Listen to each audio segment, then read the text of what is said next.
તો આજે આપણે સેવણનું ફેમસ આજે કાજુ લસણનું શાક બનાવ્યું છે. આપણે એને તમને ફૂલ રેસીપી બતાવશું. તમે જોઈ શકો છો મિત્રો આપણું શાક નજીક મોટા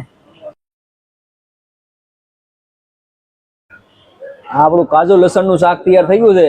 આપણો આનો તમે ફૂલ વિડીયો બતાવશું. શિયાળાનું સ્પેશિયલ કાજુ લસણનું શાક બનાવ્યું છે. હવે તો આપણે એનો તમને ફૂલ વિડીયો બતાવશું. આવા નવા જો તમારે ફૂલ વિડીયો જોવો હોય તો અમારી ચેનલને તમે ફોલો કરજો. તો મિત્રો આવા નવા તમને વિડીયો જોવા મળી રહેશે. તો ચાલો મિત્રો કાજુ લસણનું શાક ખાવા. આ બાજુ આપણું બાબુ શેઠ લસણ કાપે છે. લસણ કાપવાનું કામ ચાલુ થઈ ગયું છે. આ બાજુ કમલેશભાઈ રસોયા શિમલા મરચા કાપે છે. અને આ છે આપણા કાજુ લસણના મસાલા. લીલું લસણ લીધું, કાજુ છે, શિમલા મરચા છે અને લીલા ધાણા છે. તો આપણે વઘાર કરવાનું છે. એમાં લીધા છે ટમેટા, ડુંગળી, તીખી મરચી, આદુ અને લીલું લસણ. તો તપેલામાં આપણે પહેલા તેલ નાખી દઈશું. પછી આ છે આપણે આખો મસાલો વઘારનો મસાલો નાખી દઈશું આપણે. પછી એમાં નાખશું આપણે જે કાંદા, મરચી અને આદુ અને લીલું લસણ એનો આપણે મસાલો નાખીને એની ગ્રેવી કરવાની છે. પછી આપણે અને આ બાજુ એક બાજુ વરસાદ ચાલુ છે, તમે જોઈ શકો છો મિત્રો.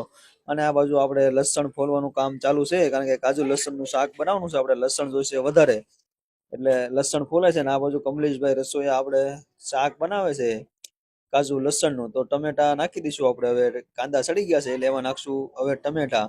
તો એમાં નાખશું થોડીક આપણે હળદર, પછી નાખશું આપણે કાશ્મીરી મરચું બરાબર. પછી મિક્સ કરી નાખશું આપણે. આની બનાવીની છે આપણે ગ્રેવી, કાજુ લસણની ગ્રેવી બનાવશું આને. તો પછી આ બાજુ કમલેશભાઈ રસોઈયા પાછો પરોઠાનો લોટ બાંધવા બેસી ગયા છે, કારણ કે પરોઠા અને કાજુ લસણનું શાક છે આપણે. તમે જોઈ શકો છો મિત્રો આપણી ગ્રેવી હવે સડી ગઈ છે. પછી આપણે આને પીસવાની છે. તો ચાલો મિત્રો આપણી ગ્રેવી થઈ ગઈ છે. હવે તો આપણે પીસવાનું કામ ચાલુ કરી દઈશું. આપણે આ ગ્રેવી પીસાઈ જાય પછી આપણે પાછો વઘાર મેકશું લસણનો. તમે જોઈ શકો છો મિત્રો આપણી ગ્રેવી સડી ગઈ છે. હવે તો પછી આપણે એકમાં તેલમાં લઈ લસણ નાખી દીધું. પછી એમાં નાખશું આપણે ઝીણા પેલા કાંદા કાપીને મિક્સ કરી નાખશું. પછી એમાં નાખશું કાજુ. આ પેલા નાખી દેવી એટલે આપણું કાજુ લસણ બે સડી જાય. પછી એમાં નાખશું આપણે થોડીક હળદર, પછી એમાં નાખશું થોડુંક ધાણા જીરું, પછી નાખશું કાશ્મીરી મરચું.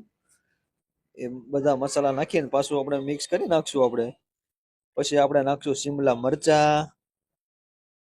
પછી બરાબર મિક્સ કરી નાખશું આપણે આને. પછી એમાં નાખશું આપણે હવે જે સ્વાદ અનુસાર મીઠું નાખીને પછી નાખશું કસ્તુરી મેથી. પછી આપણે જે ગ્રેવી છે એ નાખી દઈશું અંદર. પછી એમાં નાખશું આપણે થોડુંક પાણી, ડોલમાં થોડુંક પાણી નાખીને હલાવી નાખી દઈશું આપણે આને. પછી બરાબર કડી ઉકળવા દઈશું આમાં. પછી એમાં નાખશું આપણે લીલું લસણ. આ રીતનો આપણો શાકનો કલર આવ્યો છે, તમે જોઈ શકો છો મિત્રો. સરસ મજાનો કલર આવી ગયો છે. હવે તો આપણે પછી એમાં નાખશું હવે પનીર લીધું છે આપણે, પનીરનો ભૂકો કરીને. તો એમાં નાખશું થોડુંક આપણે પનીર નાખ્યું એટલે થોડોક સ્વાદ સારો આવે એટલે નાખ્યું છે પનીર. તમે જોઈ શકો છો મિત્રો આપણું શાક હવે આ રીતનું દેખાય છે. એક નંબર શાક થઈ ગયું છે. તો પછી આપણું શાક તૈયાર થાય એટલે એમાં નાખશું થોડાક આપણે લીલા ધાણા નાખીને બરાબર મિક્સ કરીને થોડુંક નાખશું આપણે અમૂલ બટર નાખી દીધું છે આપણું. તમે જોઈ શકો છો મિત્રો બટર નાખીને આ બાજુ આપણે પરોઠાનું કામ તળાવવાનું ચાલુ થઈ ગયું છે.